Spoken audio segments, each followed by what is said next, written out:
Good morning friends. स्वागत आहे तुमचं आजच्या प्री मार्केट रिपोर्टमध्ये. तर मग चला सुरुवात करूयात आजच्या प्री मार्केट रिपोर्टला आणि जाणून घेऊयात की आज मार्केटमध्ये काय होऊ शकतं ते. त्याआधी जाणून घेऊयात की काल काय झालं. मित्रांनो, काल असं प्रेडिक्ट केलं जात होतं किंवा मग गिफ्ट निफ्टी असं सांगत होतं की मार्केट एक 50-60 पॉईंटच्या आसपास गॅप अप ओपन होईल. परंतु market almost 100 point gap down open झालं. मग एवढा मोठा सिग्निफिकंट चेंज कसा काय झाला? तर याच्यामागचं बेसिकली रिझन असं आहे, ते म्हणजे इंडिया विक्स. इंडिया विक्स हा सतत हायर जातो आहे, त्यामुळे ज्या ऑप्शनच्या प्राइजेस आहेत तर त्या इन्फ्लेट होत आहेत. आणि दुसरी महत्त्वाची गोष्ट ती म्हणजे की आता इलेक्शनचे रिझल्ट्स जे आहेत तर ते जवळ येत आहेत. 4 जून जवळ येतो आहे. त्यामुळे काय होते की या सगळ्या गोष्टींमध्ये गिफ्ट निफ्टी कन्फ्यूज होत आहे. त्यामुळे गिफ्ट निफ्टीवरती काही दिवस भरोसा ठेवणं थोडंसं धोकादायक आहे, परंतु एवढंही काही काळजी करण्यासारखं बिलकुल नाही. तर मग चला आज काय होतंय ते जाणून घेऊयात. आता काल रात्री US मार्केट हे पुन्हा एकदा हायर क्लोज झालेलं आहे आणि हायर क्लोज होण्यामागे 3 रिझन्स आहेत. कारण ग्लोबली आज 3 इकॉनॉमिक डेटा येणार आहेत की जे फार महत्त्वाचे आहेत. यातला सगळ्यात पहिला डेटा आहे तो म्हणजे UKचा इन्फ्लेशन डेटा. आता UKचं इन्फ्लेशन जर पाहिलं तर त्याच्यावरती पूर्ण युरोप जे आहे तर ते रिॲक्ट करत असतं. तर मग आता तो डेटा कसा येतोय ते पाहणं जास्त इम्पॉर्टंट आहे. त्यानंतर मग आज रात्री म्हणजेच जेव्हा US मध्ये दिवस असेल तेव्हा फेडचे मिनिट्स येणार आहेत, म्हणजेच फेडचे जे चेअरमॅन आहेत तर ते स्पीच देणार आहेत. तर मग आता ते त्या स्पीचमध्ये काय सांगतात, रेट कट संदर्भात काही अनाऊन्समेंट करतात का किंवा काही डिले करतात का, त्याच्यावर बऱ्याचशा गोष्टी डिपेंड असतील. आणि तिसरा महत्त्वाचा डेटा येणार आहे तो म्हणजेच एनव्हिडियाचा रिझल्ट येणार आहे. मित्रांनो, आर्टिफिशियल इंटेलिजन्स या क्षेत्रामध्ये काम करणारी जगातली सगळ्यात मोठी कंपनी म्हणजेच एनव्हिडिया. तर आता हिचा जो रिझल्ट आहे तर तो AIशी संबंधित असणार आहे. त्यामुळे या रिझल्टवरती पूर्ण जगातल्या IT कंपन्या आणि बाकीच्या कंपन्यांचे जे आपण म्हणू शकतो की डोळे लागून राहिलेले आहेत. त्यामुळे आपलं IT सेक्टर सुद्धा उद्या काही ना काहीतरी हालचाल करेल, either down side either upside, बऱ्यापैकी मुवमेंट करेल, परंतु उद्या करेल. कारण आज रात्री तिथे रिझल्ट आल्यानंतर मग कळेल की काय होत आहे. तर आय होप सो रिझल्ट चांगला यावा. तर मग आता बाकी जर आपण पाहिलं ॲज युजल जे काही युरोपियन मार्केट्स, एशियन मार्केट्स आहेत तर ते मिक्स आहेत. अजून तरी कोणी कसलीही जर्क रिॲक्शन दिलेली नाही. फक्त जापनीज मार्केट आहे ते डाऊन आहे, विच इज ओके. आता आपण जर काल पाहिलं तर फॉरेन इन्स्टिट्यूशननं पुन्हा सेलिंग केलं आहे त्यांनी, परंतु सेलिंग फार सिव्हिअर नाही आहे. साधारण 1800 कोटीचं सेलिंग आहे आणि त्याच्या अगेन्स्ट फॉरेन इन्स्टिट्यूशननं 3500 कोटींचं बाईंग केलं आहे. म्हणजेच नेट टू नेट पॉझिटिव्ह आहे. त्यामुळे जास्त काही काळजी करण्यासारखं नाही. परंतु जर यांनी पुन्हा 4000-5000 कोटीचं सेलिंग करायला सुरुवात केली तर मग मात्र काळजी करण्यासारखी गोष्ट निर्माण होईल. त्यामुळे आपण काल पाहिलं असेल की market suddenly 100 point gap down open झालं, तिथून खाली गेलं, तिथून पुन्हा वरती आलं. म्हणजे बऱ्याच ठिकाणी मार्केटमध्ये इंजेक्शन्स बसत आहेत. त्यामुळे काय होतं आहे की जे काही ऑप्शन रायटर्स असतील किंवा ऑप्शन बायर्स असतील सगळ्यांचे स्टॉप लॉसेस हिट होत आहेत.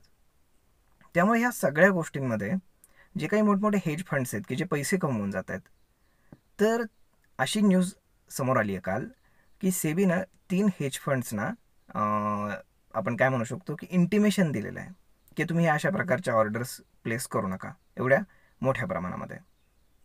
त्यामुळे काय होतं आहे की रिटेलर्सचं प्रचंड नुकसान होतं आहे. परंतु ते आज कळेल, कारण आज बँक निफ्टीची एक्सपायरी आहे. मग जर इंजेक्शन्स आपण म्हणू शकतो त्याला की सडन स्पाईक जे आहेत तर ते बँक निफ्टीमध्ये जर आज बसले नाहीत आणि निफ्टीमध्येही समजा बसले नाहीत, कारण उद्या निफ्टीची एक्सपायरी आहे, तर मग आपण म्हणू शकतो की यांनी पाठवलेल्या नोटीसचा म्हणा किंवा इंटिमेशनचा त्यांनी थोडासा विचार केलेला आहे आणि मग ते काहीतरी आपण म्हणू शकतो की काहीतरी बोलचाल करतील सेबीशी आणि त्या हिशोबानं काहीतरी अरेंजमेंट करून व्यवस्थित ते ट्रेड करतील. कारण आपण ह्याला जे म्हणतो ना की ते सडन स्पाईक येतात तर त्याला ट्रेड म्हणताच येणार नाही. ते अगदी सहज आहे की एवढे प्रचंड पैसे असल्यानंतर समोरचे जे रिटेलर्स आहेत तर त्यांचे पैसे हे खाऊनच जाणार आणि मग त्याला ट्रेडिंग थोडी म्हणता येईल. त्याला ते सरळ सरळ तुमच्याकडे जास्त पैसे आहेत म्हणून तुम्ही इतरांचे पैसे घेऊन जाता, याच्यापेक्षा जास्त त्याला काहीच म्हणता येणार नाही. म्हणजे याला ना कुठलं लॉजिक पाहिजे, ना कुठली स्ट्रॅटेजी पाहिजे, ना काही पाहिजे. तुमच्याकडे फक्त म्हणजे मोजता येणार नाही तेवढे पैसे पाहिजेत. तुम्ही काहीही करू शकता. आणि मग मग हे स्टॉक मार्केटमध्ये येऊन बाकीच्या लोकांनी पैसे घालवण्यात काय पॉईंट आहे? बरोबर ना? त्यामुळे सेबीने याच्यामध्ये इंटरव्हेन्शन करणं जास्त गरजेचं आहे असं मला वाटतं. आणि थोडंफार त्यांनी यांना आपण काय म्हणू शकतो की यांच्या ऑर्डर्स प्लेस करण्यावरती थोडेसे निर्बंध असले पाहिजेत, किंवा मग यांना काहीतरी क्रायटेरिया आखून दिले पाहिजेत, ते त्या पद्धतीनं काम करू शकतात. तर मग पाहूयात की काय होते. कारण कसं आहे की तेही लोक फार मोठे आहेत आणि सेबीही फार मोठे आहे. त्यामुळं काय त्यांच्यात ठरतंय त्याच्यावर जास्त डिपेंड आहे, आणि त्याच्यावरती जगणं आहे रिटेलरचं. पाहूयात नंतर जशा बातम्या येतील तसं तसं आपण त्याच्यावरती विचार करू. आता आजचा दिवस म्हणावा एवढा काही खास नाही. आज मे बी जर हेज फंड्सने फार काही केलं नाही तर जे काही आपले एक्सपायरी आहे तर ती थोडीशी साईडवेज राहील. परंतु जास्त काही आज होणार नाही, कारण आज रात्री हे सगळे डेटा येणार आहेत. साधारण सेकंड हाफमध्ये मार्केट थोडंसं रिॲक्शन देईल त्याच्यावरती. जर कुणाला म्हणजे मोठे हेज फंड्स वगैरे आहेत त्यांना जर काही डेटा ऑलरेडी माहीत असेल तर त्याच्यावरती काही ना काहीतरी पॉझिटिव्ह आयदर निगेटिव्ह रिॲक्शन येईल, पण सेकंड हाफमध्ये. आणि मग त्यानंतर आपण उद्या काहीतरी चांगलं एक्सपेक्ट करू शकतो. कारण का आय टी सेक्टरमधनं रिझल्ट येतो आहे, त्यामुळे आय टीवरती लक्ष राहील. त्यानंतर मग पूर्ण मार्केटवरती ओव्हरऑल लक्ष ठेवायचं आहे म्हटल्यावरती फेडचे जे चेअरमॅन आहेत त्यांच्या स्पीचवरती लक्ष ठेवावं लागेल. आणि बाकी जो काही युकेचा इन्फ्लेशन डेटा आहे तो कसा येतो आहे, काय येतो आहे, पॉझिटिव्ह येतो की निगेटिव्ह येतो आहे, या सगळ्या गोष्टी मार्केटवरती इम्पॅक्ट करतील. तर मग पाहूयात काय होतं येणाऱ्या दिवसांमध्ये. तर आज गिफ्ट निफ्टी इंडिकेट करते आहे की मार्केट 20 ते 30 पॉईंट हायर ओपन होईल, which is equal to flat. परंतु आता काल जसं झालं तसं आज होतंय का ते पाहणं जास्त गरजेचं आहे. आय होप सगळं व्यवस्थित व्हावं. तर मग आज स्टॉक स्पेसिफिक जर सांगायचं झालं तर असं म्हणावं असं खास काही नाही आहे. आय टी आणि बँक्स दोन्हीही डाऊन आहेत. यूएसमध्ये सुद्धा इन्फोसिसचा EDR, त्यानंतर ICICI बँक आणि HDFC बँकचा EDR तीनही डाऊन आहेत. परंतु आपल्याकडे जे मार्केटला सपोर्ट करत आहे ते FMCG आहे, त्यानंतर मेटल आहे आणि ऑटो. हे स्टॉक्स मार्केटला धरून ठेवत आहेत. त्यामुळे आता जर रॅली आली मार्केटमध्ये तर आता बँक्स आणि आय टी यांच्यामध्ये प्रचंड रॅली येऊ शकते, कारण त्यांनी खूप अंडर परफॉर्म केलेलं आहे. त्यामुळे त्याच्यासाठी थोडी वाट पाहावी लागेल.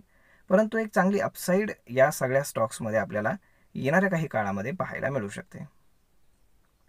तर आय होप ही माहिती तुम्हाला ट्रेडिंग करण्यासाठी, इन्व्हेस्टमेंट करण्यासाठी नक्कीच उपयोगी पडत असेल.